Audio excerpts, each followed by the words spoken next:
And we are back to our superhuman series, video number 22. So today's topic will be about memory. We talk all about physical activities, baseline of your blood work, all those kind of things, how to become more physically empowering and whatnot, which for both of us mean absolutely nothing if our brain doesn't work. So oftentimes people who are trying to get more physically active, healthier, leaner, stronger, run into issues of I just don't feel good in terms of I feel lethargic after I have trained and so on and so forth. So for both of us, it's very, very important that we are not only progressing in a sense of physical performance, we also want to be able to think straight, which for me is essential to not only go to gym and become stronger, leaner, bigger, whatever, but I also want to be smarter because to me Absolutely. that's essential part of my identity. Uh, so when we talk to other people, I always try to bring it up as well. Hey, you need to have different type of goals, how you set an outcome for yourself, how to become more valuable person for society. That's a must. If you're coming to work with me and all you're thinking about is I want to look jacked for a weekend or holiday or something like that, I'm not interested in working with those kind of people. So Yeah, I mean, it's definitely much more fulfilling when you literally help them transform everything about them, not just how they physically look. Because at yeah, the end of the day, just like you said, it's only a fraction of what you are, right? Like the bigger portion, it's what is what's going on right here. And unfortunately, with just this modern world, like we're just running into a lot more diseases that compromise this, right? mm. Like even just simple type 2 diabetes makes it hard to think straight, right? Mm. Everybody, that has any type of diabetic or insulin resistance, pre-diabetic, whatever, they're going to tell you, hey, they suffer from brain fog quite a lot, right? And so So all of can this, let's talk about this in this way. Can you predict that there is some kind of cognitive impairments from just blood work? What can be done about it? How can we improve this through lifestyle changes, through nutritional changes, through approach of your training? And I believe this is a topic that can go really deep on everything. So where does the kind of red line comes when you read a blood for somebody and you start questioning them, hey, how much energy do you actually have? And then don't mean energy in a gym, but mental awareness throughout the day.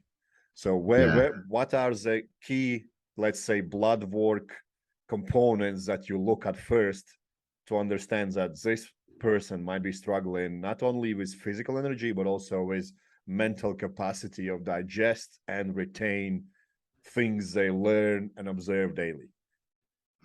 Yeah, so like number one would be again, these are blood works that the blood markers that I'm going to refer to are not for people that are enhanced. They're for people that are not taking any drugs, right? Um, then if I know that, right, if I know they're not taking any drugs, then the first thing that I want to double check is their DHEA and their cortisol. Um, how those are being reflected tells me a lot about their potential to have disruptions during the day when it comes to mental capacity because DHEA and cortisol specifically um, influence activity and willingness to be engaged in the day, right? So that's number one, because those are baseline hormones, right? Everybody's going to make them, everybody should have them, everybody should have them at the appropriate amounts. And DHA specifically then ties into downstream hormones like testosterone, estrogen, progesterone, prolactin, etc. Those are going to fuel kind of, almost think of it like the global mechanistic manifestation of energy, right? When you mentally feel good, you also will physically feel good. Those are almost always tied together. So cortisol, DHEA is where I like to start, because even if you don't have your other sex hormones, if your DHEA is really low and your cortisol is really high, that tells me that you're suffering from something called pregnenolone steal, where cortisol is stealing DHEA coming from pregnenolone and circumventing progesterone and other hormones. So that's like number one, right? And again, this is only with people that are not taking drugs. When you're taking drugs, So you have to kind of when you're talking about taking drugs, is a lot of people sex hormone. Yeah. So yeah, okay. So a lot of people I personally work will be in aging group, and I predominantly work with males, and they will take some testosterone replacement therapy. Does medication drugs also include anything else they might be taking? Let's say they're insulin resistant, they might be taking some metformin, all of those other medications. Would Well, that so come in play yeah, as well? so once they get to that point that they're taking, like they've been medically prescribed metformin, right? Then at that point they're already to the point where they are having cognitive dysfunction. I don't need to guess at that point. I already know because they've already displayed, because the start, like way before prediabetes, is the disruption of DHEA and cortisol. And then in kind of almost at the same time, you start to see insulin, which is the next blood marker, where insulin starts to get disrupted. Their blood glucose might be the same or normal, but their insulin is much higher than it should be compared to in their fasted state. And those are all kind of at the same time. Another one that might pop up, especially if they're male, will be ferritin levels. Ferritin levels will be really high at that stage. At that stage, they're probably just barely starting to manifest some cognitive dysfunction. They might not even be aware of it yet. But if it goes on for, 2, 3 more years, they will progress, and then they will start having cognitive dysfunction. So those are like leading indicators. So what would The you ones that say I just causes high described. ferritin, and how it affects males and females differently? Well, I'm not really sure on why it disrupts in males sooner than it does in females, but the reason for that is because as you become electronically disrupted, let's just put it that way, in your brain, that makes it hard for your brain to kind of oxygenate blood cells, right? That's the first disruptor. So, in other words, you're inducing a pseudo hypoxic environment, which means your body's going to combat that by raising things that carry oxygen. The thing that carries oxygen in your body is your blood. One of the first things that needs to be raised in order to make more red blood cells and hemoglobin and things of that nature is iron metabolism. And one of the first steps in raising iron metabolism is ferritin. Women, for some reason, don't start there. They start with what I see most in women first is DHEA and cortisol being disrupted. So I see that way more in women than I do in men. And in men, it's the other way. In men, I see insulin and ferritin being disrupted first. These are all stemming from a pseudo hypoxic environment while they sleep. In other words, their sleep is being affected by something that they're doing or that they're not aware of that they're exposed to. So I'll explain one and the other. Okay. So something that they might be doing that's affecting this particular environment is eating a whole crap load of carbohydrates or most of their food after the sun has gone down. You're literally setting yourself up for having elevated insulin and elevated blood sugar levels all night long if you do that consistently, especially when you're doing it after the sun has gone down. And the reason why I can say that unequivocally is because everybody, unless you live, I don't even really know where you would be able to live where the sun goes down and you're not using fake lights. Like that's just, it's not happening, right? Unless you live somewhere where you use a fire to light your indoors all the time, you're just not going to get away from this phenomena. So that's something that they are personally doing that's causing this disruption. Sometimes it's as easy as just fixing that. Now that's a little harder said than done, right? But at the same time, that's the thing that you need to focus on, what's going on at night. Now, another thing that could be happening at night that they're not aware of, that they're not causing, that goes back to our previous episode where, hey, what's their electrical environment happening externally in their bedroom and in their home? Right. Yes, So go back to it. this is a big one that you're mentioning now, because I notice a lot of people who are texting me. Bear in mind, my phone is usually off after 8 o'clock, who are messaging me after like 10, 11, 12, sometimes midnight. They have the worst blood test results. Yes, they do. And the reason is because literally mismatching their circadian rhythm. So think of it this way, right? Every single organ in your body has to function like a cog, like a gear with the rest of your body. But the main gear, the master gear, is your central climactic nucleus. That is paying attention to lighting signals, environmental signals like hot and cold, and electromagnetic signals, AE, hopefully the planet's electromagnetic signal. But we now have devices that emit their own electromagnetic signals. So if you are sleeping with a large electromagnetic field around your body, foreign, that's not from the earth, you are literally disrupting the main cog, which then disrupts all these other cogs like kidney function, pancreas function, et cetera, et cetera. You see what I'm saying? That's how they're being disrupted. So that's why I say, hey, some of it might be something you're doing, and some of it might be something you're not aware of that's happening at night. But it all starts with what's going on at night, right? So How does how this do these disruptions affect you short term and long term? right? Okay, so here is it's hard to quantify long term, but short term is pretty simple, right? So there's two kind of things. Like, so people are going to reference short term memory, long term memory. Memory is think of it almost like a stored thing, right? Like it's in your brain, but that's not really what we're after. What we're after is the recall of that thing, right? Like you suck at recalling things. That means most people are going to interpret that as my short term memory sucks, right? What it really is, their recall is poor. And the reason why I'm distinguishing that is because recall has to do with your ability to, how would I say, recreate what's going on in your brain when you've learned the thing that you've learned, or the ability for that thing that you learned to stand out against the thing that's going on like the next day, right? Like, for example, you go to a seminar and you have, you recently experienced this and you have a really exotic experience, something that you've never done before, associated with learning, right? So you went to a seminar, you learned some stuff, and in the middle, there was some kind of an activity that you've never done before, and it really sparked your neurology to solidify those memories, right? So now those memories are very solid. You created great memories. What's going to stop you from recalling that information? The ability to be in line with the same mental state as when you learned them.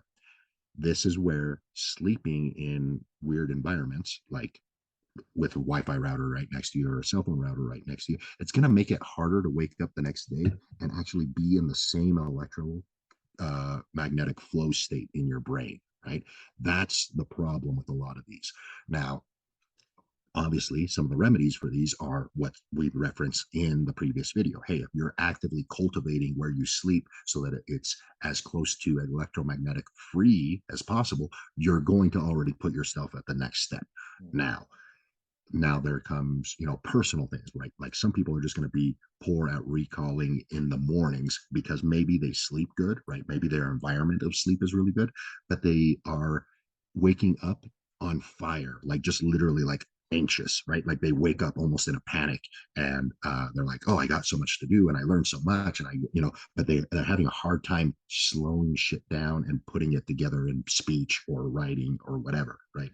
So things that can help that are things that will ameliorate anxiety. And I don't mean anxiety medications. I just mean things like morning sunlight, things like there are some herbs, like some mushrooms like lion's mane, that will ameliorate too much electrical activity in glia and things of that nature, and kind of bring a little bit of slowness into the morning so that you're able to recall fluidly, right? So these are people that sleep well, their environment is okay, but they're just waking up in a much too revved up state. It's going to make it hard for memory recall.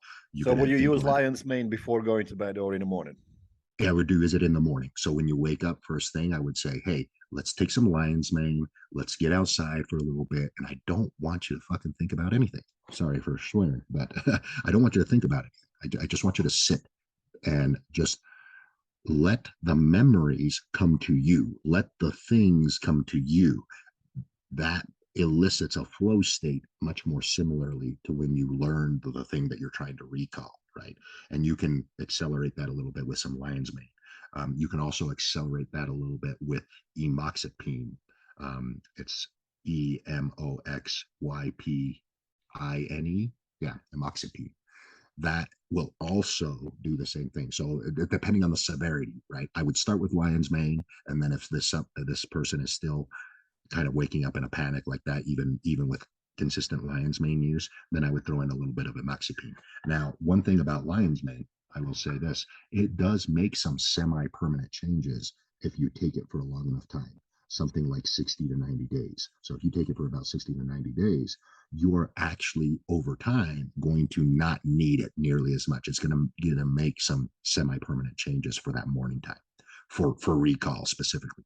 So especially this is really good for like people that need to learn a lot of stuff, need to really coordinate really well. But then in the morning is like when they need to regurgitate all this information. So you have a lot of morning meetings and stuff like that. And you're really coordinating and putting mental effort into the morning. This is kind of good. What I see is most people that have mornings like that are the ones that wake up anxious. They're the ones that wake up, holy crap, I got a lot of stuff to write down. I'm writing it down. I'm trying to get everything ready for my meeting, etc. That sort of stuff. They will benefit immensely by just waking up 20 minutes, 30 minutes earlier than normal and not doing anything, dedicating those 30 minutes to taking a couple supplements, getting outside, relaxing with a pen and paper, not their phone, and writing down their recall ideas that they want to talk about and putting them down. That will go a very, very long way. So what are you doing with people? Let me just give you an example, who are really into let's train as early as we can to get it out of the way. Me and you, we don't really particularly agree with that. And I am a bit even more skeptical about, I like to push my train early in the afternoon, at midday myself, but I do train early in the day just to get everything out of my way. Yeah. So I don't really have a problem. There? Yeah, I don't really have a problem with training after the sun has risen, right? So 10 a.m. all the way up till 3 p.m. That's like a sweet spot. I'm more talking about like 6, 5 a.m. Right. And that's what I was going to get at. I think what you're referring is you wake up, you go to the gym. Now, for some people, that lifestyle is just what needs to happen. Now, I understand that, and what needs to happen needs to happen. There's workarounds around that. They're not very good, right, long term, but it can be done. Now, what do I personally think about that? If you have the money and you have the ability to change that, I think you should, right? Just for this reason alone, right? Because what you're going to be doing is eventually you're not going to work out in the morning like that. Like eventually you're going to do other things. But the problem is you're training the body to be extremely sympathetic in the morning. That can be problematic when it comes to executive decisions when you venture down that path, right? So you almost have to retrain the body. And these are some of the key steps to retrain the body to not be overly sympathetic. Now, I would intervene sooner than later if people start to display some of the blood work markers that I mentioned at the beginning of this video. If somebody comes to me and their cortisol is through the roof and their DHEA is tanked, or DHEA, sorry, their DHEA is tanked, and they're having already brain fog and memory problems and stuff like that, that's the first thing I'm going to do. Hey, when do you train? If it's early in the morning, we need to cut that out. We need to move that so that we start to retrain what happens in the morning. Because when we retrain what happens in the morning, then it makes it easy to retrain what happens in the evening, because that's the second people. Those are that's the second example. Some people will have problems with falling asleep. And I don't mean like they have insomnia. I mean like they have anxiety, right? Like they are like, hey, I got so much crap going on tomorrow. And we've briefly talked about this, where it's like you're almost keeping yourself awake about something that hasn't happened yet, right? Yeah, a lot of people do that. Yeah, and so that's the second type of people. So things that will help in that context are, again, getting outside, getting away from electronics in the evening, specifically having very low lighting conditions, even going as far as blocking blue light at night, so that, because even a little bit of 5% of stimulation will fuel that anxiety. Okay, so we want to eliminate it to as close to zero as possible so that we don't fuel that anxiety. Then we can take a little bit of supplements to influence a more relaxed state so that we can let your body kind of let go, right? Because the memory's there, right? This is what I'm trying to tell people. If you did your job while you were learning, the memory was formed. The problem you're having is not a memory problem, it's a recall problem. And the recall needs to be in a much more passive state to recall well, right? If you're too excited, it's hard to recall well. Um, and so some of the supplements that might help with the evening portion are ashwagandha, something like KSM 66. Um, you would take that like with your dinner meal. A little bit of GABA would also do the same. I would combine the two sometimes. And then, kind of like the big hitter, like when you really have something important going on the next day, a little bit of Selank, Selank. And you would take that pre-bed in the evening. If you're on HRT type protocols, that pairs very well with your growth hormone, because growth hormone will kind of get split into a whole bunch of other growth factors, and some of those are neurotropic derived brain factors, right? So like BDNF and GDNF. So that's just a bonus, right? Of like, hey, you're already on some hormone replacement therapy. Maybe you're taking some growth hormone, take it at night for this specific reason. It's not going to make it improve sleep in a unique way by directly contributing to these uh, brain derived factors and glial derived factors. But the C link makes sleep more efficient so that when you sleep, you're actually going through the processes of cooling the neurons and forming solid information or solid memories that you can recall much more efficiently. And then the KSM and the GABA are more for the relaxation of the mind, the relaxation of just easing into sleep. You combine that with darkness and non-stimulatory activities, and that's a pretty significant game changer when it comes to a nighttime routine. So that when you sleep, you're actually sleeping well, and when you wake up, you will wake up in a state of easily able to recall information. And We not touched only up that, on this previously as well already, that growth hormone, and probably Selank as well, it might be not so easy available. So what could be substitutes that can be easily obtained and doctor would prescribe you without thinking much about all the legal stuff? honestly, I don't really find too many things that can do those that well. Like, I'm just going to be honest, it's just not really a thing that you can substitute very well.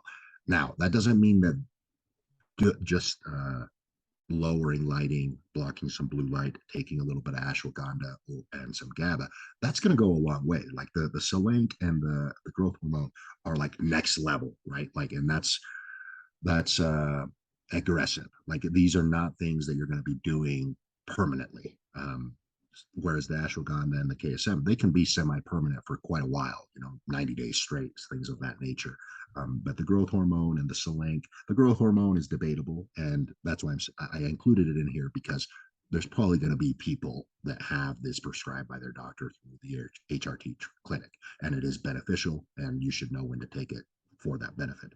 The Selank, depending on where you live on the planet, I guess it could be hard to source, but it's really not that hard to source. It's just one of those things of there isn't a lot of information, good information. Like, even if your doctor, and I'm pretty sure your doctor could prescribe it because it's a peptide. It's not controlled.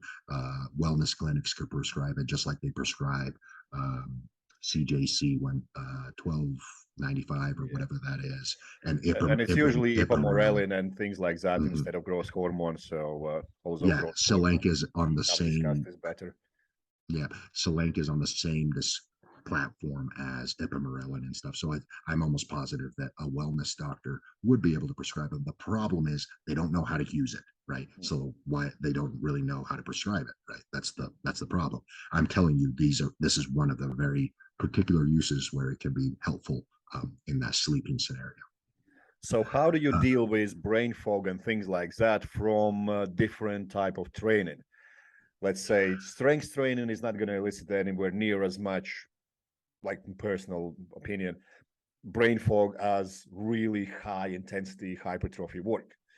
Yeah. because they just So deplete completely so different energy reserves. So how do you deal with that, and what can be done nutritionally to, let's say, a person who's training really early in the day to still have cognitive ability later in the day, carrying on after their training session is Yeah, completed? so the first thing that I would say is you want to set yourself up for protein digestion as well as much as possible if you're training early in the day, because that's when, like in the morning, you're supposed to be able to digest a lot of food. Like you're breaking your fast, right? That's the whole breakfast thing. And that should be prioritized with a high amount of protein and a high amount of fatty acids. The problem is when you train, digestion gets inhibited. So you want to influence that as much as possible with possibly some digestive enzymes like pepsin, things that directly affect protein digestion, right? So you would take them at the end of your workout or getting towards the end when you know you're going to eat some food. And then the following nutritional protocol would be, if it's hypertrophy work, it would be a whole bunch of protein with quite a bit of carbohydrates in context of your eating plan, right? Like just because you're supposed to eat 1,800 calories doesn't give you, and you do hypertrophy work in the morning, doesn't mean you're going to eat 200 grams of carbohydrates. You titrate it to what your size is and what you're supposed to be eating. But the majority of your carbohydrates in that scenario would come in the morning, along with a bunch of protein. Ideally, protein that can digest very quickly, and you're going to accelerate the digestion of protein by taking in some digestive enzymes the night before. So say this is habitually how you work out, right? Then the night before training sessions, I would also take a little bit of TUDCA to kind of prime the digestive system for taking in lots of protein in the morning.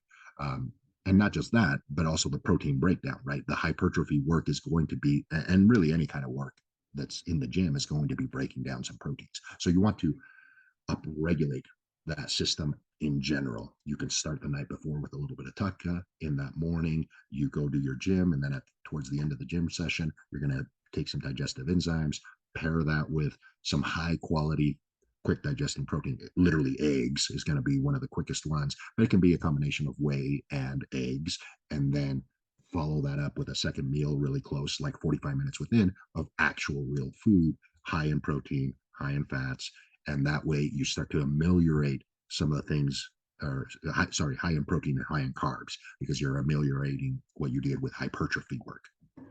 Because hypertrophy work should be very glycolytically demanding, right? You're really draining the muscle, you're really pushing a lot of volume, more volume than you would if you were strength training, So right? is there any supplements that can be used at that period of time if someone goes and has really cognitively challenging work for the rest of the day, just to keep that sharpness for as long as possible? Yes. So after that, after that second meal, which is going to come within an hour and a half of finishing the gym, which is going to be a high whole food protein source, high whole food carbohydrate source. With that meal, I would probably take some injectable choline, or in this case, choline. If you're doing choline by itself, it could be the oral format, which is choline bitrate. Both of them would work as well. But if you're have a lot of muscle mass, right? Like if you are above 100 kilos, you would benefit from going with the injectable version combined with a little bit of L-carnitine, so that once those carbohydrates get into your system, they don't get used for fuel right away, mental fuel, so that they can be stored into muscle. And then you're transitioning into the rest of the day of using more fatty acids than you did in the beginning of the day, so that cognitive function stays sharp and high. A little bit of L-carnitine, and that one will have to be in the injectable format.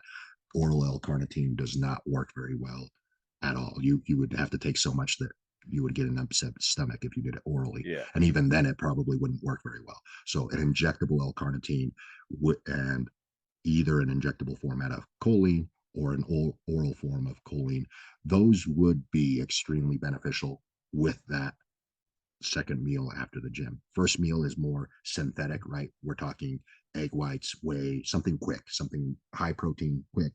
About 30 minutes after that's already in your system, you start cooking that whole food meal of high protein, high carbohydrate, and then that's when I would take that choline L-carnitine mixture. So how about That somebody who's not a fan on injectable supplements, and is there something that can be taken in sense of nootropics, alpha GPC, something like Yeah, that? so alpha, that's what I was saying. So it could be a choline donor, right? That's where I would focus on. It would be the choline donor specifically with the brain fog. So that could be simple choline bitrate, or if you want to go a little bit more expensive, a little bit more focused on the brain, you would go with alpha GPC. Hmm. So carrying on from that, how does it change for somebody who is training in a midday or in an evening? In the midday and the evening, it gets simplified. Now, evening, I'm defining that as before the sun has gone down, but late afternoon, right? I would discourage anybody from training after the sun has gone down. That's just one of those things where go back to the very beginning of this thing where some of your problem may be self-induced if you're eating late at night, if you're training late at night. That's going to be self-induced behavior. We need to fix that with actually changing that. Because I work with a lot of people who train 10, 11, 12. Yeah. Right. Yeah, that's not good behavior. That's over time, you're literally making your mental capacity worse. It's just that simple. But assuming that they train midday or early afternoon, 4 p.m., something like that, that's pretty ideal. And so they get done with training before the sun has gone down. Really, I wouldn't change much of anything other than I would pyramid their food. Fats and we've touched on this briefly on previous episodes where fats and proteins would dominate the bookends of the day, and then in the middle of the day it would be proteins and carbohydrates that would dominate that part of the day to fuel that training before and after. And then you don't really need it at the bookends. You wouldn't need it at the beginning of the day, and you wouldn't need it at the end of the day. And you could use the same paradigm of a choline donor, but in this case, we would do it before the gym instead of after the gym because you would get done with the gym around 5 p.m., 6 p.m. It's time to wind down anyway. We don't want to accelerate any of that. So we would do it before the gym. Yeah. So what other blood tests are usually cropping up for you to determine if their cognitive function is improving? So, you talked about DHEA, you talked about cortisol, ferritin, insulin. So what about HbA1c? What about TSH? Anything else that stands out for you when you do your first consultation with somebody that kind of flags up to you, hey, this person might not be there yet to mentally be as sharp as I want them to be to get the most out of their training sessions? Well, their A1C is a lagging indicator, but by the time that starts to change, I can almost guarantee you that mental improvements have happened, right? So yes, A1C, if you notice that one has changed, then by that time I can almost guarantee you that they've changed, that they've been doing what you're doing or you want them to do, and they are starting to see physical mental manifestations of the improvements if their A1C has moved already. Another one right off the bat that also is very, very predictive of this is their omega-3 index. Now that's a very simple test. It's just a pinprick on your finger and you put it on a little piece of paper and send it off. But that, if somebody came with some of these markers that was all disrupted, like ferritin and insulin and all that, I would have them get an omega-3 index. And if it's less than 6, there's work to be done, right? And that moves at 90-day intervals, very similar to the A1C marker, but it's a direct measurement of the membranes or what their membranes of their cells are made of. We want to make sure that at least 7%, ideally closer to 8 or 9% of their cell membrane has DHA in it. So that's literally what the omega-3 index is measuring. It's measuring how much of their cell membrane has omega-3 fatty acids in it. If it's less than 6%, we need to get that closer to 8 or 9%, ideally something like 10. By the time that starts to change, that's probably something that I put even more value than the A1C. I would say their omega-3 index is more valuable for displaying possible improvements in cognitive function if it was low, right? If it was below 6 and we get it to 9, I promise you they're having better mental cognitive function. The problem with it is the only way you're going to get it is with seafood, and people don't No, I have to pull their teeth to get them to do it, right? But once you commit to it, right, it's almost like taking a supplement. It's almost like brushing your teeth. It's like, hey, it's not very fun, but as long as you do it, you're on the right track. You're taking care of yourself. That's really how I like to paint the picture when it comes to cold water seafood. Um, Especially if your your omega-3 index came back and it's like a 5. I'm like, this is not good. This is very, very not good. And then as we work to improve that, once they start getting to 8, 9 omega-3 index, they will display better cognitive function, better volition, things of that nature. The other thing that can be, once that starts to happen, if they're not really experiencing the what we want out of it, then if we haven't implemented cold exposure, that's where we start to implement cold exposure, because omega-3, so once that there's enough omega-3s in your cell membranes, it is more sensitive to environmental signals. That's why we want to bring it up. So when we put somebody in cold, they're going to be able to handle the cold better, and they're going to get more benefits out of that cold. So cold has been shown to influence catecholamines, including dopamine, noradrenaline, adrenaline, etc. These are all drive and focus type hormones, activity hormones, right? So if you have poor DHEA, even when you expose yourself to cold, you're not going to get the same level of outcome in those catecholamines. When you have high amounts of DHEA and then we dunk you in some cold, you are going to get much more exaggerated results from the dopamine and catecholamine system. You see, that's why I focus on these first, because no matter how much I dunk you in some cold water, you're just going to hate it and you're not going to get a lot out of it if your DHA is like a 4 or a 3, right? I've seen people that it's like a 2. I'm like, holy shit, that's really, really, really low. We have to do something about that. And unfortunately, it's slow moving, and it's something that you have to make it a habit. Get your daily seafood. Correct me if I'm wrong, but is it similar to actually getting your body ready before you start fat loss phase? Yeah, You need yeah, to go through different processes before you can actually do that. If someone comes to you and says, hey, I want to be ready in 10 weeks, you're like, you're not going to do that. And someone else comes to you and you know their backgrounds, they've been training really good, they've been eating really healthy, this and that, and you can tell them, hey, I'm going to get you in shape in 6 weeks. exactly. Yep, it's the same concept. You have to fix the underlying mechanisms. You have to fix the underlying dominoes that may be disrupted because of their lifestyle and their nutrition, so that they can move towards the goal that they want, especially when they're already experiencing disruption. So summary of all that is, let me see if we get it all like really good and something that people can implement straight away. If you can train later in the day, don't start your day with training, even though a lot of people still are kind of pushing for it. Hey, get it out of the way, you're going to feel great for it. You probably feel great for it physically because you feel like you don't have so much stress on you. You have done it and it's over and done. But if you can push it a little bit later, maybe after breakfast, maybe at 10, 11, 12, it's going to be more beneficial for you, not only physically, but mentally as well. But if you still can't do that, most important thing what you need to do to make sure that you're not only physically, but mentally are aware, look after your sleep. Make sure everything is done right at night. You try to kind of cool yourself earlier in a day. Don't try to expose yourself to any kind of electronics anymore.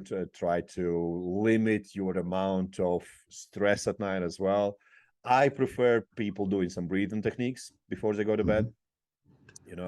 And then also food quality in the morning is probably more essential than at night if you're training early.